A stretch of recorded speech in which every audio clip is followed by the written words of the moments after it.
The small town of Riverton was quiet and ordinary.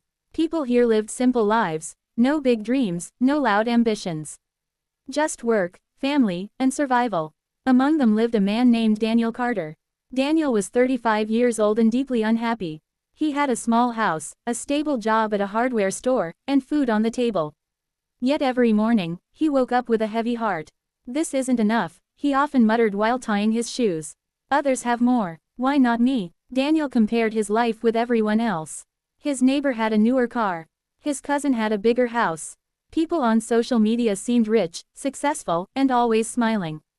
And Daniel, he felt stuck. Every evening, he returned home tired and frustrated. He would sit alone at the dining table, staring at his simple meal. "Is this all life has to offer?" he whispered bitterly. He never noticed that he had health, shelter, and peace, things many prayed for every day. The complaint habit. Daniel had developed a habit of complaining. If it rained, he complained about the weather. If the sun shone, he complained about the heat. If business was slow, he complained about money. If business was good, he complained about exhaustion. Nothing satisfied him. One evening, while closing the store, Daniel spoke to his coworker Sam, an older man with gray hair and calm eyes. "Sam," Daniel sighed, "don't you ever feel like life is unfair?" Sam smiled gently. "Unfair, sometimes," he said, "but unfair doesn't mean ungrateful." Daniel frowned. "I work hard, yet I have so little." Sam looked at him carefully. "You have more than you realize," he replied. Daniel laughed softly. "That's easy to say when you're old." Sam didn't argue. He only said one thing before leaving. "Be careful, Daniel. An unthankful heart is always empty, no matter how full the hands are." Those words stayed with Daniel, but he ignored them. The stranger at the door. One cold winter night, Daniel returned home to find a man sitting near his doorstep. The man looked thin. His clothes were worn. His hands trembled from the cold. "Excuse me," the stranger said softly. "Can you spare some food?" Daniel hesitated. He had just enough food for himself. And honestly, he was tired. "I'm sorry," Daniel replied, avoiding eye contact. "I don't have much." The stranger nodded politely. "I understand. Thank you for listening." As the man walked away, Daniel felt a strange heaviness in his chest. He unlocked the door and stepped inside. The warm air greeted him. The lights turned on instantly. On the table lay a plate of bread and soup. Daniel froze. He looked at the food. Then he thought of the stranger walking into the cold night with nothing. For the first time in a long while, Daniel felt uncomfortable. A restless night. That night, Daniel couldn't sleep. The image of the stranger kept returning to his mind. "I don't have much," Daniel whispered to himself. "But I had something." He sat up in bed, staring at the ceiling. Why did giving feel like losing?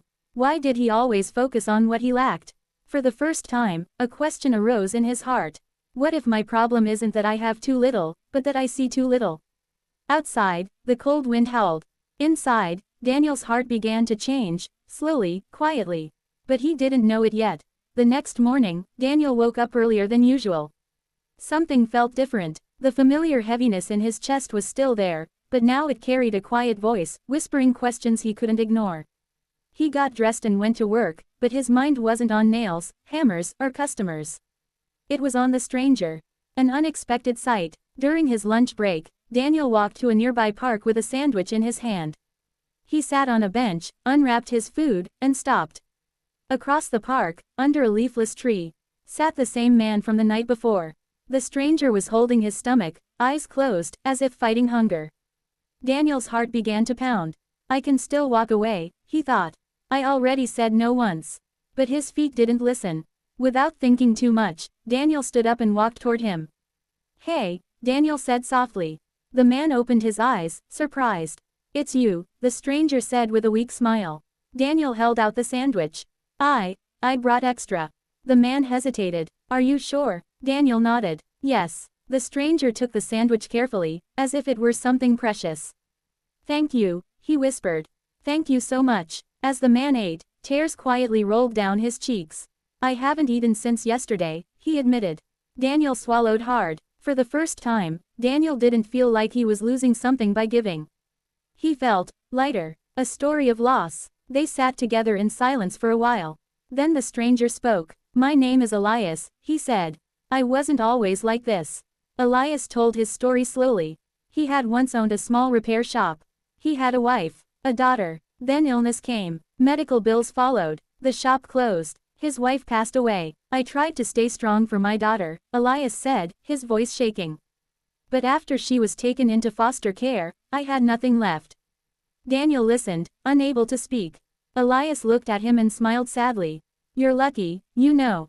Daniel almost laughed. Lucky, Daniel said. I complain about my life every day. Elias shook his head. You have a home, you have work, and most importantly, you still have hope, even if you don't see it. Those words hit Daniel harder than any insult ever had. The lesson in small things. After lunch, Daniel walked back to work alone. But his steps felt different. He noticed things he had ignored before. Children laughing near the fountain. An elderly couple holding hands. The warmth of the sun on his face. I walk past blessings every day, he realized, without seeing them. That evening, Daniel stopped by a small grocery store. He bought bread, soup, and a warm jacket. Not because he felt guilty, but because he felt grateful.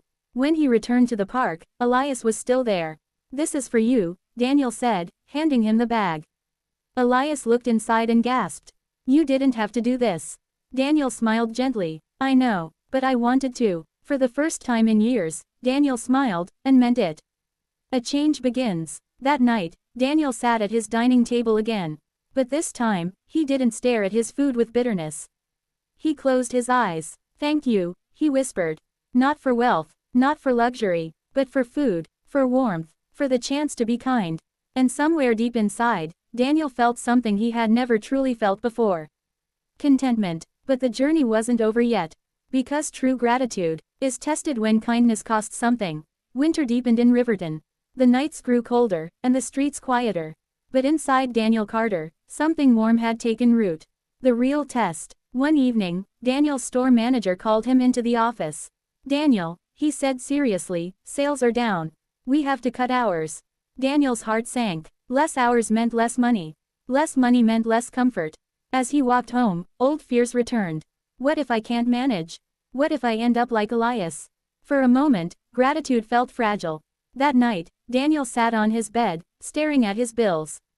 He had just enough. Not extra, just enough. Then his phone buzzed. A message from Sam. Hard times don't take away what's inside you. They reveal it. Daniel closed his eyes. He knew what he had to do. Choosing kindness again. The next morning, Daniel went to the park. Elias was coughing badly. His face was pale. His hands shook. You don't look well, Daniel said. Elias forced a smile. I'll be fine. But Daniel knew he wouldn't. Without overthinking, Daniel made a decision that scared him. He took Elias to a small clinic. Daniel paid for the checkup. It took a large part of his savings. As he handed over the money, his hands trembled. But his heart felt steady. For the first time, Daniel understood. Kindness isn't about giving from abundance. It's about giving despite fear. An unexpected return. Weeks passed. Daniel lived carefully. Simple meals. No extras. But he was at peace. One afternoon, a man walked into the hardware store. Daniel looked up, and froze. It was Elias. But this time, he was different. Clean clothes. Straight posture. Clear eyes. I wanted to find you, Elias said, smiling. He explained everything. A social worker at the clinic had helped him reconnect with his daughter. A local charity helped him find work. I start my new job tomorrow, Elias said proudly. Then he placed an envelope on the counter. I can't repay everything, he said. But I want you to have this. Inside was a handwritten note and some money. Daniel pushed it back. No, he said gently. Use it for your daughter. Elias's eyes filled with tears. You saved my life, he whispered. Daniel shook his head. No, he replied softly. I found my own. The meaning of enough. That evening, Daniel walked home under the fading sunset. His house was still small. His life still simple, but his heart was full. He realized something important. Happiness never came from having more. It came from being thankful for what you have, being kind with what you can give, and being content with enough. Daniel sat at his table and ate his simple meal. This time, he smiled. Not because life was perfect, but because his heart was.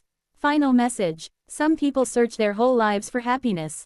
They chase money. They chase status. They chase more. But happiness quietly waits in gratitude, kindness, contentment. When you thank life for what you have, life gives you something greater. A peaceful heart,